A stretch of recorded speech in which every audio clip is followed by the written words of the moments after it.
এই ভিডিওতে বেশ কতগুলো নতুন নতুন আলোচনা আছে। আচ্ছা, আগের দিন মনে করে দেখবে যে আমরা সালফিউরিক অ্যাসিডের ধর্ম নিয়ে আলোচনা করেছিলাম লাস্ট ভিডিওতে।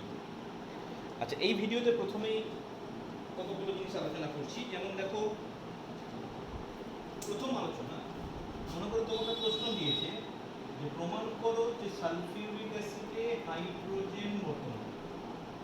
এটা পরীক্ষার সাহায্যে তোমাকে প্রমাণ করতে হবে যে সালফিউরিক অ্যাসিডে হাইড্রোজেন বর্তমান। কিভাবে করব? খুব সিম্পল। তুমি কি করবে, একটা টেস্ট টিউবে সালফিউরিক অ্যাসিড নেবে, সেই সালফিউরিক অ্যাসিডে কিছু পরিমাণ জিঙ্কের ছিপড়া যোগ করে দেবে।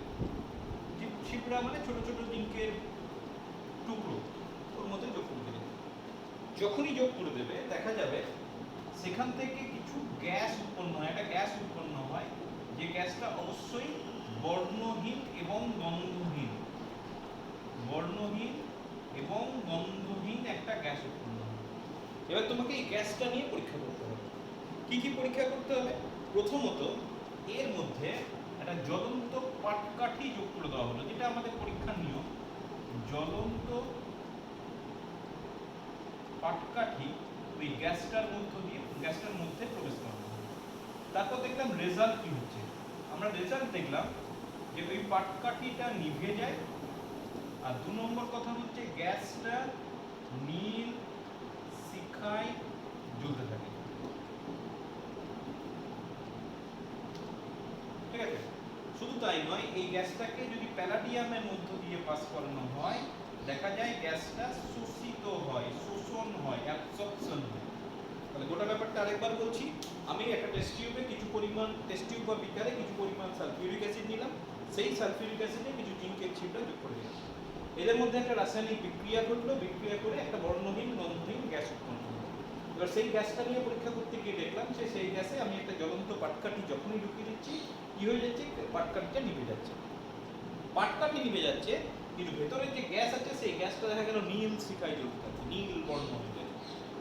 শুধু তাই নয়, এই গ্যাসটা প্যালাডিয়ামের মধ্য দিয়ে যদি পাস করানো হয় তাহলে শোষিত হয়। এবার আমরা জানি এই যে ধর্মগুলো দেখতে পেলাম, যে পাটকাঠি নিভে গেল, গ্যাস নীল শিখায় জ্বলতে থাকলো, প্যালাডিয়ামে শোষিত হলো, এটা কার ধর্ম? এটা হাইড্রোজেন গ্যাসের ধর্ম। তার মানে এই হাইড্রোজেন গ্যাস, এটা হচ্ছে হাইড্রোজেন গ্যাস, সেই হাইড্রোজেন গ্যাসটা আসছে কোথা থেকে? সালফিউরিক অ্যাসিড থেকে। তাহলে এই পরীক্ষা থেকে প্রমাণিত হয় যে সালফিউরিক অ্যাসিডে হাইড্রোজেন বর্তমান। খুব সিম্পল একটা রাসায়নিক বিক্রিয়া, জিঙ্ক প্লাস সালফিউরিক অ্যাসিড, এটা হয়ে যাবে ZnSO4 প্লাস H2। ঠিক আছে? তার মানে এই পরীক্ষার সাহায্যে প্রমাণিত হয়ে গেল যে সালফিউরিক অ্যাসিডে সালফার বর্তমান। বেশ, নেক্সট আলোচনা করব। তোমাকে দিয়েছে প্রমাণ করো সালফিউরিক অ্যাসিডে অক্সিজেন বর্তমান। অবশ্যই অক্সিজেন বর্তমান, হাইড্রোজেন আলোচনা হয়ে গেছে, এবার আমরা অক্সিজেন নিয়ে আলোচনা করছি। আচ্ছা, অক্সিজেন আলোচনা করার নিয়ম কিন্তু ওই একই রকমের। আগের দিন নাইট্রিক অ্যাসিডে যে পরীক্ষা করেছিলাম, এখানেও আমরা সেই একই পরীক্ষা করব। কি করতে হবে? আমাকে উত্তপ্ত ঝামা পাথর নিতে হবে। সেই উত্তপ্ত ঝামা পাথরে ফোঁটা ফোঁটা সালফিউরিক অ্যাসিড যোগ করা হবে। যদি যোগ করা হয় তাহলে সেখান থেকে কিছু গ্যাস সমষ্টি নির্গত হবে, মানে একটা গ্যাস নয়, কিন্তু বেশ কিছু পরিমাণ, বেশ কিছু সংখ্যক গ্যাস একসঙ্গে মিশে উৎপন্ন হবে। এবার কি করতে হবে? সেই গ্যাসটাকে যদি আমি বরফে রাখা ইউনলের মধ্য দিয়ে চালনা করা হয়, আগের দিনও এই আলোচনা হয়েছিল, বরফে রাখা ইউনল মানে হচ্ছে ইউর মতো দেখতে একটা নল, এইরকম দেখতে, যার দুটো বাহু আছে, মানে যে গ্যাসটা তোমার উৎপন্ন হলো সেটা একটা বাহুতে প্রবেশ করালে আর এই আরেকটা বাহু থেকে এইভাবে নির্গত হয়ে গেল। ঠিক আছে? তারপর কি করা হচ্ছে, যেটা নির্গত হলো এটা, সেটা আরেকবার আরেকটা ইউনলের মধ্য দিয়ে প্রবেশ করানো হলো, এবং সেই ইউনলটা হিম মিশ্রে রাখা আছে। আগের দিনই আলোচনা হয়েছে বা আগের ভিডিওতে, যে হিম মিশ্রটা হচ্ছে কিছুই না, লবণ প্লাস বরফ।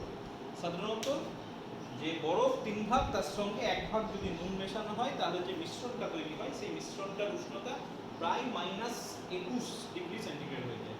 এবং সেই হিম মিশ্রণটা সাধারণত কুলফি, মালাই, আইসক্রিম তৈরি করতে ব্যবহৃত হয়, বা আইসক্রিম তৈরি কারখানায় ব্যবহৃত হয়, যেহেতু উষ্ণতাটা অনেকটা কম। আচ্ছা, পাঠানো হলো, তারপর সেখান থেকে একটা গ্যাস নির্গত হলো, মানে গ্যাস পাওয়া তাহলে সেখান থেকে আমি একটা গ্যাস পেলাম। এবার এই গ্যাসটা নিয়ে তোমাকে পরীক্ষা নিরীক্ষা করতে হবে। কি পরীক্ষা নিরীক্ষা করতে হবে? এই একই রকমের পরীক্ষা। আমি এটার মধ্য দিয়ে একটা জ্বলন্ত পাটকাঠি প্রবেশ করি। যেই জ্বলন্ত পাটকাঠি প্রবেশ করালাম, রেজাল্ট কি হলো? সেই পাটকাঠিটা আরো উজ্জ্বলভাবে জ্বলতে থাকলো। শুধু তাই নয়, এই গ্যাসটা পটাশিয়াম পাইরোগ্যালেট, এটা একটা দ্রবণ। এই দ্রবণে ওই গ্যাসটা শোষিত হয়ে যায়। তাহলে সেখান থেকে আমি কি সিদ্ধান্ত করব? এই গ্যাসটা অবশ্যই অক্সিজেন। তার কারণ কি? আমি জানি অক্সিজেন গ্যাস জ্বলতে সাহায্য করে। যখনই আমি পাটকাঠিটা ঢোকালাম, পাটকাঠিটা উজ্জ্বলভাবে জ্বলতে লাগবে। তার মানে কি? সেটা ওই যে গ্যাসটা আছে সেই পাটকাঠিটাকে জ্বলতে সাহায্য করছে। তার মানে গ্যাসটা অক্সিজেন। অন্যভাবেও বলতে পারি, সেই গ্যাসটা পটাশিয়াম পাইরোগ্যালেট বলে একটা দ্রবণ আছে, সেই দ্রবণে যদি চালনা করা হয় তাহলে দেখা যায় সেই গ্যাসটা শোষিত হয়ে যায়। সেটাও অক্সিজেনের একটা ধর্ম। তাহলে এর থেকে প্রমাণিত হয় যে গ্যাসটা নির্গত হচ্ছে, সেই গ্যাসটা মধ্যে অক্সিজেন ছিল এবং 2-4টা গ্যাস ছিল, 2-3টে গ্যাস ছিল মনে করো, সেটা এই মধ্য দিয়ে চালনা করার ফলে বাকি গ্যাসগুলো শোষিত হয়ে গেছে। এবং শুধুমাত্র অক্সিজেন গ্যাসটা শোষিত হয়নি, কারণ অক্সিজেনের বিভক্ত হচ্ছে অনেকটা কম, প্রায় মাইনাসে। সেই জন্য ইউ মিশ্রের মধ্যে রাখার পরেও অক্সিজেন গ্যাসটা শোষিত হয়নি বা কোনোভাবে পরিবর্তন হয়নি। তাহলে এই পরীক্ষার থেকে প্রমাণিত হলো যে সালফিউরিক অ্যাসিডে অক্সিজেন বর্তমান। বিক্রিয়াটা এইভাবে দেখাবে যে অণু H2SO4, এখান থেকে জলীয় বাষ্প উৎপন্ন হয় যেটা শোষিত হয়ে যায় ইউ মিশ্রের মধ্য দিয়ে, তার সঙ্গে SO2 উৎপন্ন হচ্ছে, তার সঙ্গে উৎপন্ন হচ্ছে অক্সিজেন। মিলিয়ে নাও, 4টা হাইড্রোজেন, 2 সালফার, 2 সালফার, 2 2 4 2 6, 6টা অক্সিজেন হলো। এখানে আছে 8টা অক্সিজেন, ঠিক আছে? 6টা অক্সিজেন না, 2 4 6 দিয়ে 8টা অক্সিজেন হয়ে গেল। ঠিক আছে? তাহলে এই যে গ্যাসগুলো উৎপন্ন হয়েছিল, সেই গ্যাসগুলো ওই ইউনলের মধ্য দিয়ে যখন তুমি পাস করাচ্ছ, শোষিত হয়ে যাচ্ছে। শোষিত হয়ে যাচ্ছে বলে ফাইনালি শুধুমাত্র অক্সিজেন গ্যাস নির্গত হচ্ছে। ঠিক? লাস্ট হচ্ছে সালফিউরিক অ্যাসিডে সালফার বর্তমান। এটাও একটা বড় পরীক্ষা। সালফিউরিক অ্যাসিডে সালফার বর্তমান। তোমাকে কি করতে হবে? কপার কুচি আর গাঢ় সালফিউরিক অ্যাসিডের মিশ্রণকে উত্তপ্ত করতে হবে। কপারের সঙ্গে সালফিউরিক অ্যাসিড মিশিয়ে উত্তপ্ত করতে হবে। যদি তুমি উত্তপ্ত করো তাহলে সেখান থেকে একটা গ্যাস উৎপন্ন হবে। সেই গ্যাসটাকে ঠিক কি করতে হবে? অনেক কাজ আছে। এই গ্যাসটাকে জলের মধ্যে শোষিত করতে হবে। যে গ্যাসটা নির্গত হয় সেটা জলে শোষিত হয়ে যায়। এবার জলে শোষিত হওয়া মানে কি? সেটা আরেকটা গ্যাস উৎপন্ন হলো। সেই গ্যাসটাকে জলে শোষণ করার পর যেটা পাচ্ছি, সেই গ্যাসটাকে একটা আবদ্ধ কাঁচ পাত্রে নিয়ে প্রায় 150 ডিগ্রি সেন্টিগ্রেড তাপমাত্রায় উত্তপ্ত করতে হবে। আবদ্ধ কাঁচ পাত্র মানে কোনো দিক থেকে বায়ুর সঙ্গে সংস্পর্শে আসবে না, আবদ্ধ একটা কাঁচের বাল্ব নিয়ে তার মধ্যে তুমি উত্তপ্ত করলে 150 ডিগ্রি সেন্টিগ্রেড।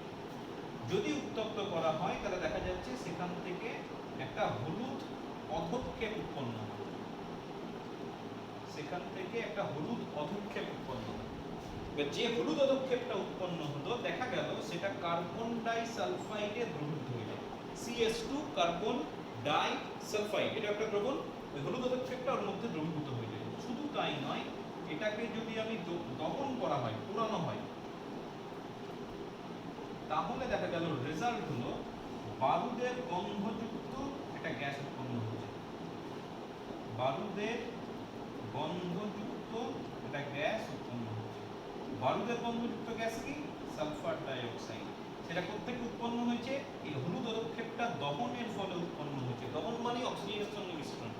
তাহলে অক্সিজেনটাকে যদি বাদ দিই, দেখো পড়ে আছে সালফার। সালফার কিন্তু কার্বন ডাই সালফাইডে দ্রবীভূত হবে। সেই সালফারটা আসছে কোত্থেকে? সেই সালফারটা আসছে সালফিউরিক অ্যাসিড থেকে।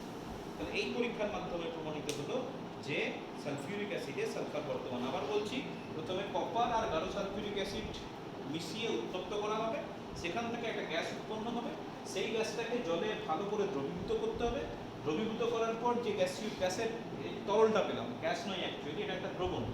যে দ্রবণের মতো পাবো, গ্যাসটাকে জলের মধ্যে মেশাবার পর সেই দ্রবণটাকে একটা কাঁচের বাল্বের মতো একটা পাত্র নেবো, সেখানে 150 ডিগ্রি সেন্টিগ্রেড তাপমাত্রায় উত্তপ্ত করলে কি হবে, সেখান থেকে একটা হলুদ অধক্ষেপ পাওয়া যাবে এবং সেই হলুদ অধক্ষেপটাকে নিয়ে পরীক্ষা করলে দেখা যাবে কি পরীক্ষা করতে হবে। প্রথমে কার্বন ডাই সালফাইডের দেওয়া হয়, দেখা যাবে কার্বন ডাই সালফাইডে ওই হলুদ অধক্ষেপটা দ্রবীভূত হয়ে যায়। শুধু তাই নয়, ওই হলুদ অধক্ষেপটাকে যদি পোড়ানো হয় তাহলে দেখা যাচ্ছে বারুদের গন্ধযুক্ত একটা গ্যাস উৎপন্ন হয়। অবশ্যই সেই গ্যাসটা হচ্ছে সালফার ডাই অক্সাইড। সেটা আসছে কোথা থেকে? অবশ্যই সালফিউরিক অ্যাসিড থেকে আসছে। আচ্ছা, বিক্রিয়াটা দেখে না, কপার প্লাস H2SO4 এদের মধ্যে যদি বিক্রিয়া হয় CuSO4 plus SO2 plus H2O মিলছে দুটো চারটা, তার মানে এখানে 2 হবে, 4 2 6 2 8, 8টা অক্সিজেন হয়ে গেল, কপার হয়ে গেল, সালফার দুটো ছিল, 1 2 দুটো হয়ে গেল। আচ্ছা, তাহলে প্রথম ধাপে যে গ্যাসটা উৎপন্ন হয়েছিল সেটা হচ্ছে সালফার অক্সাইড। এবার সেই সালফার ডাই অক্সাইডটাকে কি করেছিলাম? জলের মধ্যে শোষিত করেছিলাম। তাহলে SO2 প্লাস H2O, তাহলে জলের মধ্যে শোষিত করার পর কি পেয়েছিলাম? H2SO3, এটাকে বলা হয় সালফিউরাস, সালফিউরিক নয় কিন্তু, এটাকে বলা হয় সালফিউরাস অ্যাসিড। মানে জলের মধ্যে মেশানোর পর যেটা উৎপন্ন হলো সেটা হচ্ছে সালফিউরাস অ্যাসিড। এবার তুমি কি করেছিলে? ওই সালফিউরাস অ্যাসিডটাকে 150 ডিগ্রি সেন্টিগ্রেড তাপমাত্রায় উত্তপ্ত করেছিলে। ঠিক, ওই সালফিউরাস অ্যাসিডকে 150 ডিগ্রি সেন্টিগ্রেডে তুমি উত্তপ্ত করলে কি উৎপন্ন হলো? সালফার তো প্রথমে উৎপন্ন হবে, তা থেকে একটা H2SO4টাও ফাইনালি পাওয়া যাবে। সালফার হলো, H2SO4 হলো, তার সঙ্গে তোমার H2O পাওয়া যাবে। মেলেনি এখনো, কি করতে হবে? 2 2 4টা, 4টা H, 4টা H, তাহলে এক কাজ করো, 4টা এখানে আছে, দুটো সালফারও আছে, বেশ কিছু, দুটো হবে না, এখানে 3টে দিয়ে দাও, 3 দুগুণে 6, অক্সিজেনটা মেলাতে হবে, 3 3 9, 8 একে 9, মিলে গেছে। তাহলে এখান থেকে পাওয়া গেল সালফার, সেই সালফারটাই হয়ে যাচ্ছে তোমার সেই উদ্ভিদ। তাহলে এই পরীক্ষার সাহায্যে প্রমাণিত হলো যে সালফিউরিক অ্যাসিডে সালফার ঘটে। বিক্রিয়াটা কিন্তু শেষে লিখতে হবে, শুধু মুখে বলে দিলে হবে না, সেই সঙ্গে শেষের বিক্রিয়াটাও করতে হবে যে কিভাবে ধাপে ধাপে জিনিসগুলো আসছে। নেক্সট কিছু প্রশ্ন দেখা যাক। এবার মোটামুটি সালফিউরিক অ্যাসিডের ধর্মগুলো আলোচনা হয়ে গেল। আচ্ছা, এবার বিভিন্ন অ্যাসিড নিয়ে কমন কিছু প্রশ্ন থাকে। যেমন একটা প্রশ্ন থাকে যে আমার কাছে নাইট্রিক অ্যাসিড আছে, সেই নাইট্রিক অ্যাসিডটাকে কপারের পাত্রে কখনোই গরম করা যায় না বা কপারের পাত্রে কখনোই রাখা যায় না, কিন্তু যদি তুমি অ্যালুমিনিয়ামের পাত্রে রাখতে চাও তাহলে কিন্তু খুব সুন্দর রাখা যায়। দেখো, কপারটাও হচ্ছে ধাতু, অ্যালুমিনিয়ামটাও হচ্ছে ধাতু, তাহলে কপার পাত্রে রাখা যায় না কিন্তু অ্যালুমিনিয়াম পাত্রে রাখা যায়। তোমাকে ব্যাখ্যা করতে হবে। যখন এভাবে বলছে পরিষ্কার তুমি বুঝতে পারবে বা ব্যাখ্যা দেবে যে কপারের সঙ্গে নাইট্রিক অ্যাসিড বিক্রিয়া করবে এবং কি উৎপন্ন করবে? মনে করে দেখো, কপার নাইট্রেট, নাইট্রোজেন ডাইঅক্সাইড আর জল উৎপন্ন করবে। যেহেতু কপারটা দ্বৈত রাসায়নিক শ্রেণীতে হাইড্রোজেনের নিচে অবস্থিত, তাহলে কপার নাইট্রিক অ্যাসিডের সঙ্গে বিক্রিয়া করছে এবং বিক্রিয়া করে এরকম একটা রিঅ্যাকশন ছিল, Cu প্লাস 4HNO3, এখান থেকে CuNO3 হোল 2, 4 ভাগ ছিল। আচ্ছা, NO2 তো থাকবেই, দুটো, একে 3টে, একটা 4টা হয়ে যাবে, আর তার সঙ্গে থাকবে H2O, 4টা H নাকি, তাহলে 4টা H করতে হবে, এসে মিলিয়ে দেবে, ব্যালেন্স যেন হয়। তাহলে Cu plus 4HNO3, CuNO3 whole 2, 2NO2 plus 2H2। তাহলে কপারের সঙ্গে নাইট্রিক অ্যাসিডের বিক্রিয়ায় কপার নাইট্রেট এবং নাইট্রোজেন ডাইঅক্সাইড, জলের কথাটা কেউ বলে না, তুমি উল্লেখ করতে পারো, উৎপন্ন হয়। তাহলে বিক্রিয়া হচ্ছে, কি বলবে? অ্যালুমিনিয়ামের সঙ্গেও তো বিক্রিয়া হয়। হ্যাঁ, অবশ্যই অ্যালুমিনিয়ামের সঙ্গেও নাইট্রিক অ্যাসিডের বিক্রিয়া হবার কথা। আচ্ছা, বেশ, কিন্তু অ্যাকচুয়ালি যখন পাত্রে রাখা হয় কি ঘটে? অ্যালুমিনিয়ামের সঙ্গে এটার বিক্রিয়া করে অ্যালুমিনিয়াম O3, Al2O3 একটা দ্রব্য উৎপন্ন হয়, যেটা অ্যালুমিনিয়ামের উপর আস্তরণ তৈরি করতে পারে। বোঝা গেল? প্রথম ধাপে কি হয়? অ্যালুমিনিয়ামের সঙ্গে নাইট্রিক অ্যাসিডের বিক্রিয়ায় অ্যালুমিনিয়াম অক্সাইডের একটা আস্তরণ ওই পাত্রের গায়ে পড়ে। এবার যে ওই পাত্রের গায়ে অ্যালুমিনিয়াম অক্সাইডের আস্তরণটা পড়ে গেল, কি হচ্ছে? অ্যালুমিনিয়ামের সঙ্গে নাইট্রিক অ্যাসিডের সরাসরি পাত্র ছিল সেই পাত্রে তুমি নাইট্রিক অ্যাসিড দিয়েছো, এবার যেই রাসায়নিক বিক্রিয়া হলো এটার উপর এই অ্যালুমিনিয়াম অক্সাইডের একটা লেয়ার, যতটা পর্যন্ত অ্যাসিড আছে একটা লেয়ার তৈরি হলো। তাহলে কি হলো, নাইট্রিক অ্যাসিডটা আর অ্যালুমিনিয়ামের সঙ্গে সরাসরি সংস্পর্শে আসতে পারবে না। তাহলে কি হলো, অ্যালুমিনিয়ামটা তুমি অ্যালুমিনিয়াম পাত্রে তুমি নাইট্রিক অ্যাসিডটা খুব সহজে রাখবে। আচ্ছা বেশ, নেক্সট আলোচনা করব যে আগের দিন পড়েছিলাম, দেখবে যে নাইট্রিক অ্যাসিডের শনাক্তকরণ। যখন নাইট্রিক অ্যাসিডের শনাক্তকরণ করেছিলাম, সেই নাইট্রিক অ্যাসিডের শনাক্তকরণের সময় একটা বলয় উৎপন্ন হয়েছিল, মনে আছে? সেই যে বলয়টা উৎপন্ন হয়েছিল, বলছে সেই বলয়টা যেটা উৎপন্ন হয়েছিল, মনে করো এরকম একটা ছিল FeH2O 5NO এরকম একটা সংকেতযুক্ত বাদামি বর্ণের একটা বলয় উৎপন্ন হয়। নাইট্রিক অ্যাসিড মনে আছে নিশ্চয়ই, যে প্রথমে একটা নাইট্রিক অ্যাসিড নিলাম, তার মধ্যে সদ্য প্রস্তুত বোধহয় সালফিউরিক অ্যাসিড দিয়েছিলাম, তারপরে কি ওই আস্তে আস্তে ওর মধ্যে আবার সালফিউরিক অ্যাসিড যোগ করে দিলাম। যোগ করার পর দেখা যাবে তরল দুটো যে মিশ্রণ করলাম, সেই মিশ্রণ মেশাবার সময় দুটোর সংযোগস্থলে একটা বাদামি বর্ণের বলয় উৎপন্ন হয়, এবং সেই বলয়টার সংকেত হচ্ছে এটা। নাম দেওয়া হয়েছিল নাইট্রোসো ফেরাস সালফেট পেন্টাহাইড্রেট। তো প্রশ্ন দিয়েছে যে বলয়টা তো উৎপন্ন হলো, যদি বলয়টাকে এভাবে ঝাঁকানো হয় তাহলে আস্তে আস্তে বলয়টা আর থাকে না, বলয়টা অদৃশ্য হয়ে যায়। প্রশ্ন হচ্ছে এটাই যে আমি যে এইভাবে ঝাঁকালাম, শুধুমাত্র টেস্ট টিউবটাকে এইভাবে নাড়াচ্ছি, তাতেই দেখা যাচ্ছে যে আর বলয়টা থাকছে না, চলে যাচ্ছে, কেন এটা? তো ব্যাখ্যা হচ্ছে এরকম, এই যে আমি এইভাবে ঝাঁকালাম, ঝাঁকানোর ফলে কি হয়, নাইট্রিক অ্যাসিডের সঙ্গে জল মানে মধ্যে তো মেশানো আছে দ্রবণ, ফেরাস সালফেট দ্রবণ মিশিয়েছি, তাহলে নাইট্রিক অ্যাসিডের সঙ্গে জলের একটা টাচে চলে আসে। এর ফলে কি হয়, নাইট্রিক অ্যাসিডের সঙ্গে জলের ওই বিক্রিয়ায় প্রচন্ড পরিমাণ একটা তাপ উৎপন্ন হয়। ঠিক আছে, সেই তাপ উৎপন্ন যেটা হলো, সেই তাপের প্রভাবে কি হয়, এই যে পদার্থটা আছে এটা ভেঙে যায়। ভেঙে গিয়ে কি হয়, এখান থেকে নাইট্রিক অক্সাইড যে গ্যাসটা আছে সেটা আলাদাভাবে বেরিয়ে আসে।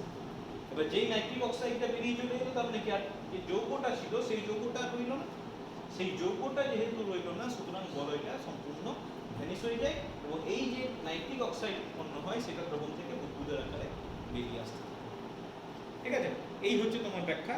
মূল কারণ হচ্ছে ওই নাইট্রিক অ্যাসিডের সঙ্গে ওই মিশ্রণের বিক্রিয়ায় তাপ উৎপন্ন হয়, সেই তাপের ফলে যে যৌগটা উৎপন্ন হয়েছে সেটা বিয়োজিত হয়ে যায়, এবং বিয়োজিত হয়ে নাইট্রিক অক্সাইড বলে যে গ্যাসটা আছে সেই গ্যাসটাকে আলাদাভাবে ছেড়ে দেয়, মুক্ত করে, এবং সেই গ্যাসটা বুদবুদের আকারে বেরিয়ে আসতে থাকে।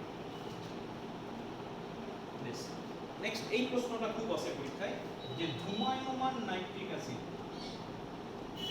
ধূম মানে হচ্ছে ধোঁয়া, ধূমায়মান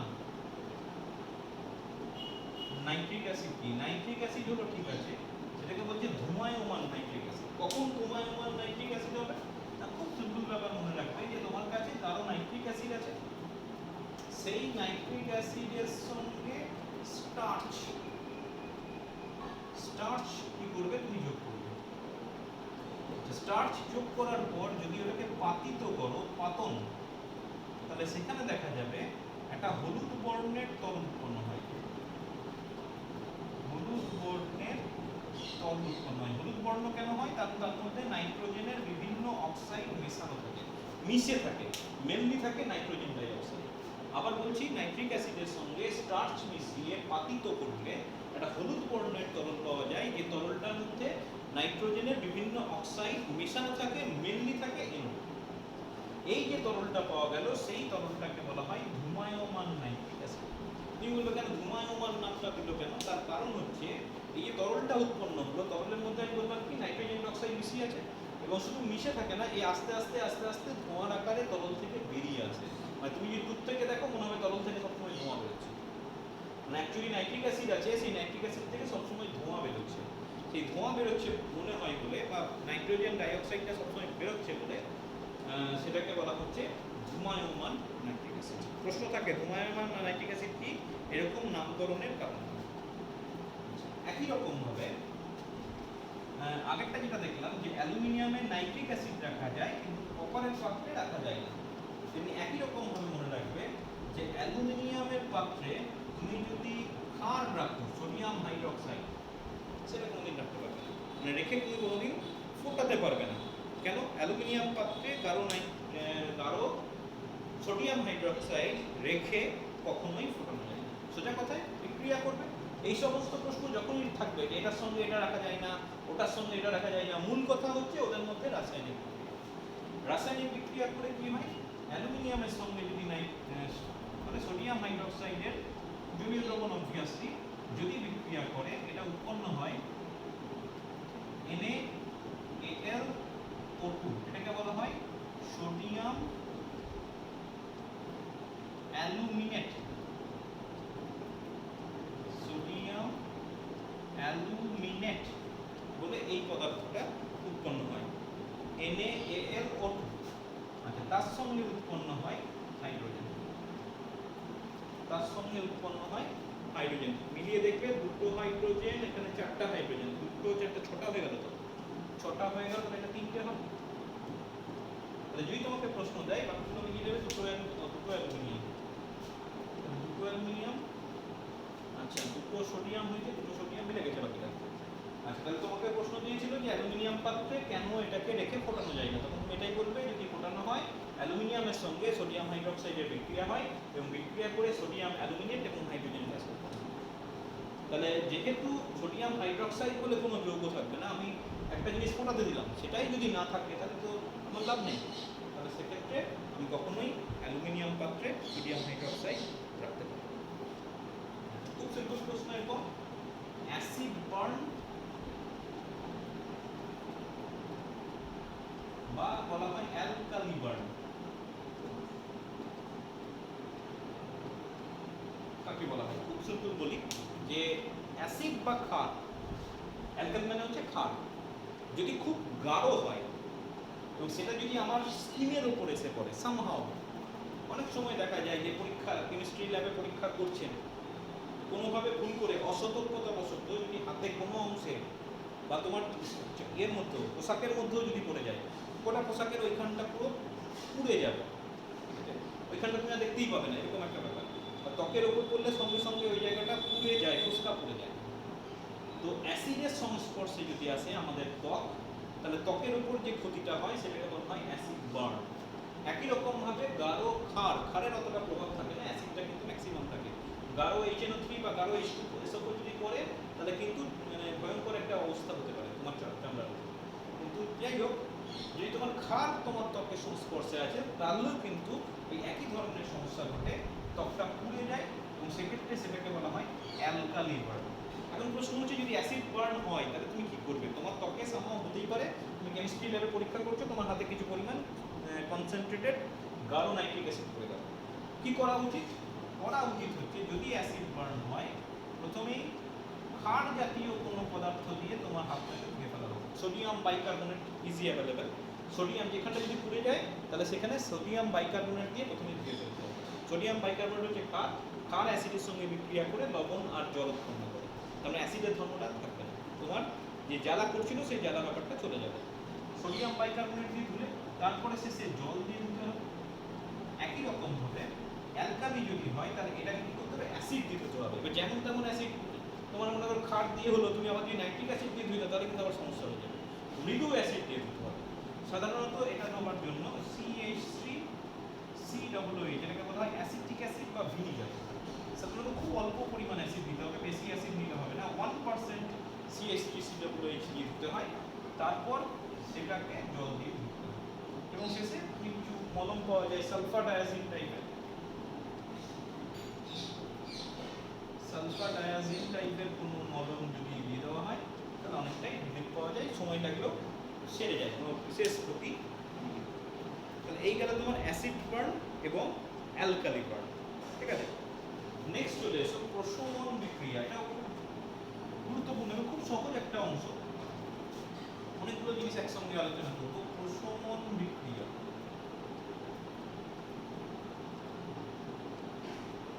তার সঙ্গে আলোচনা করবো প্রশমন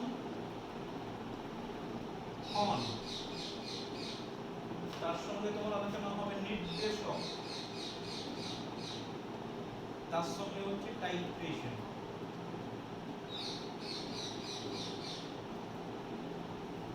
কিভাবে দেখো পুরো ব্যাপারটা কি? খুব সহজ একটা ব্যাপার যে আমরা অলরেডি পড়েছি যে অ্যাসিডের সঙ্গে যদি ক্ষারের বিক্রিয়া হয় তাহলে কি উৎপন্ন হয়? লবণ প্লাস জল উৎপন্ন হয়।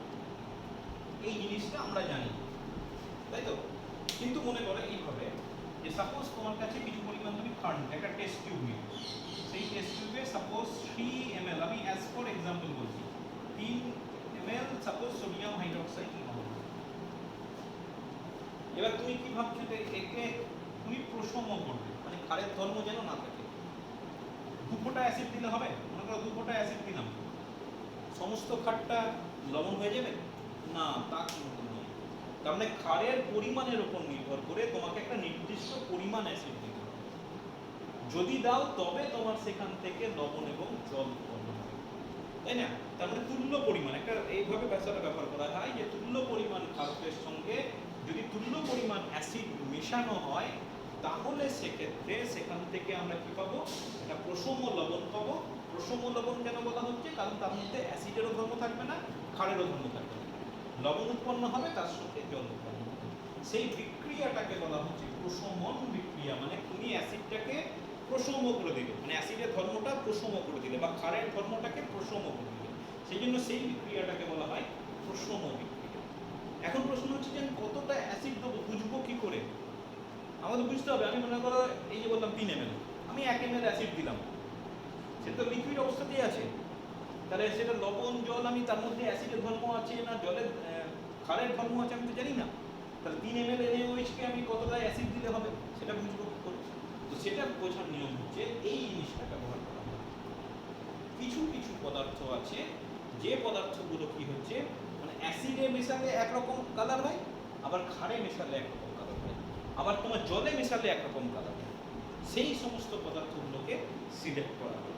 তো যে সমস্ত পদার্থ মনে করো নিজেদের বর্ণ পরিবর্তনের মাধ্যমে অ্যাসিড বা ক্ষারের বিক্রিয়াটাকে নির্দেশ করে, মানে বোঝা যায় যে বিক্রিয়াটা কমপ্লিট হয়েছে, এই সমস্ত বোঝাতে সাহায্য করে, তাদেরকে বলা হয় নির্দেশক। আবার বলছি, যে সকল পদার্থ নিজেদের বর্ণ পরিবর্তনের মাধ্যমে অ্যাসিড ও ক্ষারের বিক্রিয়ার প্রশমন ক্ষণটাকে নির্দেশ করে। প্রশমন ক্ষণ মানে কি? মনে করো তুমি 3 ml NaOH যেই বলছিলাম, তুমি আস্তে আস্তে মেশালে, 1 ml অ্যাসিড মেশানো হলো, 1.5 হলো, 2 হলো, 2.2 যেই হলো, তোমার মনে করো 2.2 দিলে লবণ আর জল হয়ে যাবে। যে মুহূর্তে তোমার ওই লবণ আর জলটা প্রস্তুত হয়ে গেল, সেই মুহূর্তটাকে বলছে প্রশমন ক্ষণ। সাপোজ তোমার, আমি বলেছিলাম উদাহরণ দিয়ে, 2.2 ml অ্যাসিড দিলেই তোমার ওই লবণ প্লাস জল হয়ে যাবে। এখন যদি 2.2 এর জায়গায় 2.3 পড়ে যায়, তাহলে তো তার মধ্যে অ্যাসিডের ধর্ম বেশি হয়ে গেল, তাই না? 2.2 দিলে জল হলো, যেই এর থেকে বেশি অ্যাসিড দিলে কি হবে? অ্যাসিডের পরিমাণ বেশি, তখন আর জল রইল না, তাই না? তোমাকে তাহলে সেই পার্টিকুলার মোমেন্টটার কথা ভাবতে হবে যে এই পরিমাণ ক্ষারকের সঙ্গে কি পরিমাণ অ্যাসিড মেশালে একদম জাস্ট জল উৎপন্ন হয়, সেই মুহূর্তটাকে বলছে প্রশমন। আর নির্দেশকগুলো কি করছে? সেই প্রশমন ক্ষণটাকে নির্দেশ করছে। কিভাবে? নিজেদের কালার পরিবর্তন করে। সেটা আবার কিভাবে? তাহলে বলি যে নির্দেশক কোন কোনগুলো। যেমন অলরেডি একটা নির্দেশকের সঙ্গে তোমার পরিচিতি কিন্তু হয়ে গেছে, যেমন বলেছিলাম লিটমাস। আচ্ছা, এছাড়াও যেগুলো আছে সেগুলো হচ্ছে ফেনলফথ্যালিন, এটাও একটা গুরুত্বপূর্ণ, বা বলা হয় মিথাইল অরেঞ্জ। এগুলো হচ্ছে এক একটা নির্দেশক। এবার আমি তোমাকে বলি কিভাবে এরা প্রশমন ক্ষণ বোঝাতে সাহায্য করে। তাহলে তোমাকে জানতে হবে এইগুলোর অ্যাসিডে কখন কালার হয়, কেমন কালার হয়, আর তোমার প্রশম অবস্থায় কি কালার হয়, এই জিনিসগুলো তোমাকে জানতে হবে। যেগুলো নির্দেশক, লিটমাস, মিথাইল অরেঞ্জ, আর তোমার বললাম কি ফেনলফথ্যালিন। যেমন মনে করো এটার অ্যাসিডে বর্ণ হচ্ছে লাল, ক্ষারে বর্ণ হচ্ছে নীল, আর প্রশম দ্রবণে তোমার বর্ণ হয়ে যাচ্ছে ভায়োলেট, মানে বেগুনি, ঠিক আছে? আর ফেনলফথ্যালিন, ফেনলফথ্যালিন যেমন এটা খুব ব্যবহার করা হয়, কারণ এটা ক্ষার দ্রবণে হচ্ছে পিঙ্ক, গোলাপি, আর এটা হয়ে যাচ্ছে অ্যাসিডে কিন্তু কোনো কালার হয় না, আবার এটাতেও কোনো কালার হয় না। সেই জন্য ফেনলফথ্যালিনটা খুব বেশি করে ব্যবহার করা হয়, মানে কালার যাদের দেখতে সমস্যা হয়, কালার ব্লাইন্ড বলা হয়, বুঝতে সমস্যা হয়, এটা ব্যবহার করে। কারণ গোলাপি থেকে বর্ণহীন, মানে কোনো কালারই থাকবে না, ঠিক? আর মিথাইল অরেঞ্জ এটা হয়ে যাচ্ছে অ্যাসিড দ্রবণে লাল, এটা হচ্ছে হলুদ, আর এটা হচ্ছে কমলা। ডিস্টিংক্ট কালার হতে হবে না, বুঝতে হবে যে কীভাবে চেঞ্জ করা মানে বোঝা যায়। দেখো মনে করো আমি ফেনলফথ্যালিন নিয়ে পরীক্ষা করছি, তুমি কি করলে 3 ml NaOH নিয়ে নিয়েছো, 3 ml একটু বেশি করে নিলে মনে হয় 5 ml করে NaOH নিয়ে। তারপর কি করলে ফেনলফথ্যালিন খারে কি গোলাপি, তুমি কি করলে এর মধ্যে কিছু পরিমাণ এই যে ফেনলফথ্যালিনটা যোগ করে দিলাম কিছু পরিমাণ, তাহলে কি হবে এটা গোলাপি রং হয়ে গেছে। এবার কি করতে হবে, উপর থেকে ধীরে ধীরে এক ফোঁটা করে অ্যাসিড, মানে আমি ঠিক ওই মুহূর্তটা পেতে চাইছি যে মুহূর্তে অ্যাসিড আর ক্ষার মিশে লবণ প্লাস হলুদ। তুমি এক ফোঁটা করে ফেলছো, আর তোমার কাজ হচ্ছে এই টেস্ট টিউবটাকে আস্তে আস্তে নাড়ানো, অ্যাসিড দিতে দিয়ে যাতে বিক্রিয়াটা সহজে হয়। তো দিতে দিতে দেখা যাবে একটা নির্দিষ্ট হিসাব রাখছো যে কতটা অ্যাসিড ফেলছো, মানে বুলেটের সাহায্যে ফেলছো, মনে করো একটা ব্যবস্থা আছে, স্কেল দেওয়া কোনো পাত্র আছে, তো কতটা অ্যাসিড দিচ্ছ সেটা তোমার হিসাব করা আছে। ফেলছো একটা নির্দিষ্ট পরিমাণ ফেলার পর দেখা যাবে হঠাৎ করে বর্ণহীন হয়ে যাচ্ছে। এই যে এটা যেই বর্ণহীন হচ্ছে তোমার অ্যাসিড দেওয়া বন্ধ করে দিতে হবে। ড্রপ ফেলছো তাহলে একদম এক্সাক্ট জিনিসটা পাবো। যেই তোমার মনে করো বর্ণহীন হতে শুরু করছে তুমি অ্যাসিড দেওয়া বন্ধ করে দিতে, যে দেখে নিলে কতটা অ্যাসিড ফেলছো, তাহলে কতটা অ্যাসিড 5 ml NaOH কে প্রশমিত করতে কতটা অ্যাসিড লাগছে, এবং যেই কালার চেঞ্জ হলো তুমি একদম শিওর যে ওটা ক্ষার থেকে প্রশম হয়ে গেছে। ঠিক আছে, একদম এক্সাক্ট মোমেন্টটা। বেশি দিলে তো বর্ণহীন থাকবে, তখন আমরা বেশি অ্যাসিডিক হয়ে যাবে, সেটা নয়, কিন্তু তোমাকে এক্সাক্ট ওই হিসাবটা আনতে হবে, মানে যেই গোলাপি থেকে বর্ণহীন হবে তোমাকে ওটা বন্ধ করতে হবে। তাহলে সেই মুহূর্তটা হয়ে গেল প্রশমন ক্ষণ। আর এই যে আমি করলাম পরীক্ষাটা, সেটাকে বলা হয় টাইট্রেশন পদ্ধতিটা, সেটা হচ্ছে টাইট্রেশন। তাহলে যে পদ্ধতির মাধ্যমে প্রশম লবণ তৈরি করা হচ্ছে অ্যাসিড আর ক্ষারের বিক্রিয়ায়। আচ্ছা, অ্যাসিড আর ক্ষারের বিক্রিয়া বলার থেকে খুব বলা ভালো যে তুল্য পরিমাণ অ্যাসিডের সঙ্গে তুল্য পরিমাণ ক্ষারের বিক্রিয়ায়, মানে এক্স্যাক্ট ওটা বলতে চাইছি, সেটা হয়ে যাচ্ছে টাইট্রেশন। বিক্রিয়াটাকে বলা হচ্ছে প্রশমন বিক্রিয়া, ওই মুহূর্তটাকে বলা হচ্ছে প্রশমন ক্ষণ। যারা এই কালার চেঞ্জ করে প্রশমন ক্ষণটাকে নির্দেশ করে তাকে বলা হয় নির্দেশক। আর টাইট্রেশনটা কি, মনে করো এই যে মেশালাম, যে অজ্ঞাত পরিমাণ, তুমি ভাবতে পারো যে জ্ঞাত মাত্রার অ্যাসিডের সাহায্যে একটা অজ্ঞাত মাত্রার ক্ষার দ্রবণকে, অথবা জ্ঞাত মাত্রার ক্ষার দ্রবণকে অজ্ঞাত মাত্রার অ্যাসিড দ্রবণের দ্বারা বিক্রিয়া করে এই যে প্রশম করলাম, সেই প্রশম করার পদ্ধতিটাকে বলা হচ্ছে টাইট্রেশন। ঠিক আছে, বেশ। আর একটু আলোচনা করি পিএইচ। এটা একটু ম্যাথমেটিক্যাল টার্ম, পিএইচ মাত্রা বলা হয়। মানে একটা দ্রবণ অ্যাসিডিক না ক্ষারীয় না প্রশম, সেটা বোঝার জন্য এই পিএইচ মাত্রাটা খুব গুরুত্বপূর্ণ। পিএইচ মাত্রার ব্যাপারটা কি, বলা হচ্ছে কোনো একটা দ্রবণ আছে, সেই দ্রবণে H+, আচ্ছা H+টা ব্যবহার করা হয় না, আগেও বলেছি, বা H3O+, এই আয়নটা যে মোলার গাঢ়ত্ব, মনে করো মোলার গাঢ়ত্ব আমি বের করতে পেরেছি, মোলার গাঢ়ত্ব আমরা জানি, মোলার দ্রবণ, মোলার গাঢ়ত্ব বের করলাম, এই আয়নটা বের করার পর তার যদি ঋণাত্মক লগারিদম নেওয়া হয়, লগারিদম ক্লাস 9 এর অঙ্কে বোধহয় আছে, একটু আইডিয়া নিশ্চয়ই হয়েছে, বেস 10 করে একটা ক্যালকুলেশন করতে হবে, যা পাওয়া যাবে সেটা হচ্ছে সেই দ্রবণের পিএইচ মাত্রা। বুঝতে গেল, একটু মুখস্থ করতে হবে এই অংশটা, যে তোমাকে করতে হবে কি, কোনো একটা দ্রবণের H3O আয়নের মোলার গাঢ়ত্বের ঋণাত্মক লগারিদমকে পিএইচ মাত্রা। এবং তুমি মনে রাখবে যে প্রশম দ্রবণ যেটা বলছি, জলের পিএইচ মাত্রা হচ্ছে 7।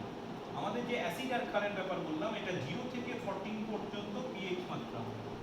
তুমি মনে রাখবে 7 থেকে 7, 8, 9, 10 এই এদিকটা হয়ে গেল ক্ষার, আর 0, 1, 2, 3, 4, 5, 6, 7 এটা হয়ে গেল অ্যাসিড।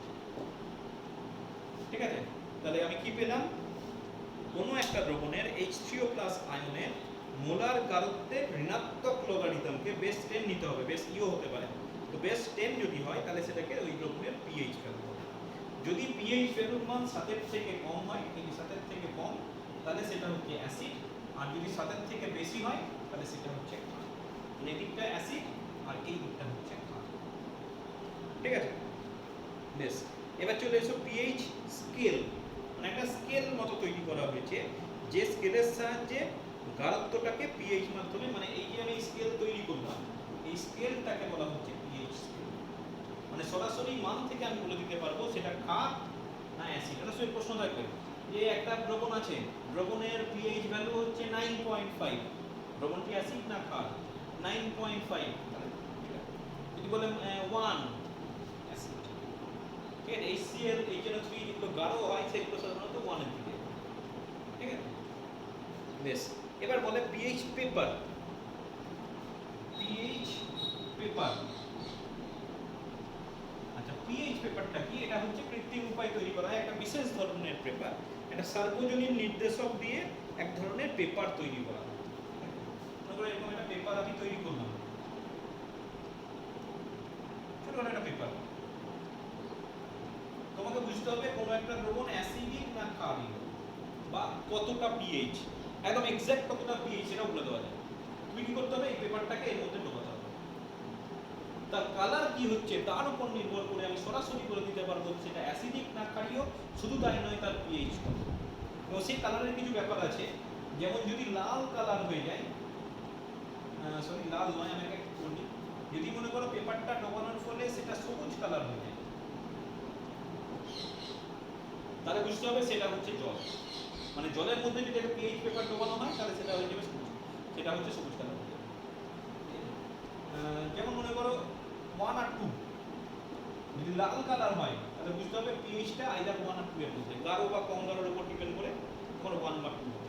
যদি মনে করো কমলা হয়, 3 আর 4 এর ক্ষেত্রে বলছি, যদি কমলা হয় তাহলে বুঝতে হবে পিএইচ এর মান আইদার 3 অথবা 4। এই দিকটাই যত যাবে এটা হচ্ছে নীল, বেগুনি, গাঢ় নীল, আকাশি, এই কালারগুলো হবে। মানে সেটা কথাই বলছি, পিএইচ পেপার কি? এটা হচ্ছে একটা সার্বজনীন নির্দেশক দিয়ে এমন একটা পেপার যেটা কোনো একটা নির্দেশক, কোনো একটা দ্রবণে আমি প্রবেশ করলাম, প্রবেশ করলেই কালারটা চেঞ্জ হয়ে যাবে।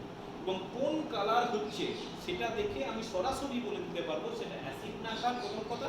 2 নম্বর কথা হচ্ছে তার পিএইচ কত, মানে কালার দেখে শুধুমাত্র তার পিএইচ কত সেটাও বলতে পারবো। সেটাকে বলা হচ্ছে তোমার পিএইচ পেপার, ঠিক আছে। আরো ছোট ছোট কতগুলো জিনিস বলে দিই, যেমন আমাদের দাঁতের এনামেল কেন ক্ষয় হয়। দাঁতের এনামেল থাকে, দাঁতের এনামেলে থাকে ক্যালসিয়াম ফসফেট, এটা একটা ধরনের ক্ষার, ঠিক আছে। এটার মধ্যে থাকে ক্যালসিয়াম ফসফেট, এটা একটা ধরনের ক্ষার বলতে পারো। এবার যখন আমরা কোনো খাবার খাই, সেটা সাধারণত মেনলি শর্করা জাতীয়, ক্যাডবেরি, চকলেট, বলা হয় চকলেট খেলে দাঁত মাজো বা চকলেট খাওয়া উচিত নয়। কেন বলা হয়? কারণ ওই সমস্ত পদার্থগুলো খাবার পর আমাদের দাঁতের ফাঁকে আটকে থাকে। বা দাঁতের ফাঁকে যেটা আটকে থাকে সেটা বিভিন্ন ব্যাকটেরিয়ার মাধ্যমে যখন বিক্রিয়া হয় সেখান থেকে ওই খাবারটা অ্যাসিড উৎপন্ন করে। অ্যাসিড উৎপন্ন যেমন তেমন হলে অসুবিধা নেই, কিন্তু যে অ্যাসিডটা উৎপন্ন হয় সেই অ্যাসিডের মান যদি 5.5 মোটামুটি এর কম হয়ে যায়, তাহলে মানে 6 যদি হয় তাহলে খুব একটা ভালো অ্যাসিড নয়, যত নিচের দিকে নামবো গাঢ় অ্যাসিড হবে। 5.5 এর নিচে কমে গেলে কি হবে, ওটা কিন্তু কি করবে, ওই অ্যাসিডটা এই ক্ষারের সঙ্গে বিক্রিয়া করতে শুরু করবে। এবং অ্যাসিডটা যখনই ক্ষারের সঙ্গে বিক্রিয়া করবে, ওই এনামেল যেটা বলি, সাদা রঙের দাঁত যেটা, সেটা কিন্তু ক্ষয় হতে শুরু করবে, কালো হয়ে যাওয়া, যদি আমরা বলি পচে গেছে, এই ধরনের কথা বলি। খুব বেশি হলে আবার দাঁতে ব্যথা হয়। তো মূল কারণ হচ্ছে এটা। সেই জন্য বারবার বলা হয় ব্রাশ করতে। এবার তুমি বলবে কেন টুথপেস্ট দিয়ে ব্রাশ করি, সাধারণত কেন টুথপেস্ট দিয়ে ব্রাশ করবো? তো মনে রাখবে, টুথপেস্ট যখন তৈরি করা হয় তার সেটা সাধারণত ক্ষার দিয়ে তৈরি করা হয়, এবং যে ক্ষার দেওয়া হয় তার পিএইচ ভ্যালু প্রায় 9 এর কাছাকাছি, যে 7, 8, 9, 10 বলেছিলাম। এবার যদি 9 এর কাছাকাছি হয়, মনে করো যে অ্যাসিডটা উৎপন্ন হয়েছে, সেই অ্যাসিডটা এর সঙ্গে বিক্রিয়া করবে, এবং অ্যাসিড আর ক্ষার বিক্রিয়া করলে কি হবে, অ্যাসিড ধর্মটা পুরো চলে যাবে। ক্ষার বেশি হলে অসুবিধা নেই, কারণ এটা তো ক্ষারেরই তৈরি। কিন্তু যদি অ্যাসিড বেশি হয়ে যায় তাহলে সমস্যা। তাহলে সেই যে অ্যাসিডটা উৎপন্ন হলো সেই অ্যাসিডটাকে প্রশম করার জন্য ক্ষার জাতীয় কোনো পদার্থ দিয়ে দাঁতটাকে পরিষ্কার করতে হবে। এবং সাধারণত টুথপেস্টে, যে টুথপেস্টগুলো আমরা ব্যবহার করি, মোটামুটি ক্ষারের মান 9 বা 9 এর বেশি। আচ্ছা, এবার প্রশ্ন থাকে যে এই যে কৃষি জমিতে, সেখানে পিএইচ এর কি ভূমিকা? সেও একই রকম কথা, যে কৃষি জমিটার পিএইচ মান যদি 7 হয় তাহলে দেখা গেছে গাছের বৃদ্ধিগুলো সব থেকে ভালো। 7 কম হলেও সমস্যা আম্লিক, 7 বেশি হলেও সমস্যা। যদি 7 কম হয়, আম্লিক হয়, তাহলে সেক্ষেত্রে কি করতে হবে? তাহলে সেক্ষেত্রে ক্ষারীয় টাইপের কোনো সার দিতে হবে। সাধারণত যদি 7 কম হয়ে যায়, ছাদের কমের দিকে, তাহলে সেক্ষেত্রে চুন মেশানো হয়, ক্যালসিয়াম অক্সাইড, পলিচুন বা পোড়া চুন, যাই হোক দেখবে অনেক সময় মাটিতে চুন মেশানো হয়। তার মানে কি তোমাকে বুঝতে হবে মাটিতে অ্যাসিডের পরিমাণ বেড়ে গেছে। একই রকমভাবে যদি সাতের বেশি হয়ে যায় তখন কম্পোস্ট টাইপের, মানে ক্ষার হয়ে গেছে মাটিতে বেশি, তখন কম্পোস্ট জাতীয় সার ব্যবহার করে সেই ক্ষারের মাত্রাটাকে কমানো। আচ্ছা, কেন অ্যাসিডের পরিমাণ বেড়ে যায় সেটাও প্রশ্ন থাকতে পারে। তো অ্যাসিডের পরিমাণ বেড়ে যাবার বিভিন্ন কারণ হতে পারে। যেমন মনে করো দীর্ঘদিন ধরে একই ধরনের সার যদি ব্যবহার করো, যেমন H4 অ্যামোনিয়াম সালফেট, দীর্ঘদিন ধরে যদি ব্যবহার করো, এটা কি হচ্ছে মাটিতে মানে ভেঙে যায়, ভেঙে গিয়ে কি উৎপন্ন করে সালফিউরিক অ্যাসিড। মাটিতে যখনই সালফিউরিক অ্যাসিড বেড়ে যাবে মাটিটা অনেক হয়ে যাবে। একই রকমভাবে বায়ুতে যানবাহন থেকে যে দূষিত পদার্থগুলো বের হয়, NO2, CO2, SO2, এরা কি করে বায়ুতে বজ্রপাতের সময় রাসায়নিক বিক্রিয়া করে বিভিন্ন অ্যাসিড উৎপন্ন করে, এবং সেই অ্যাসিডটা জলের সঙ্গে মিশে অম্ল বৃষ্টি রূপে মাটিতে নেমে আসে।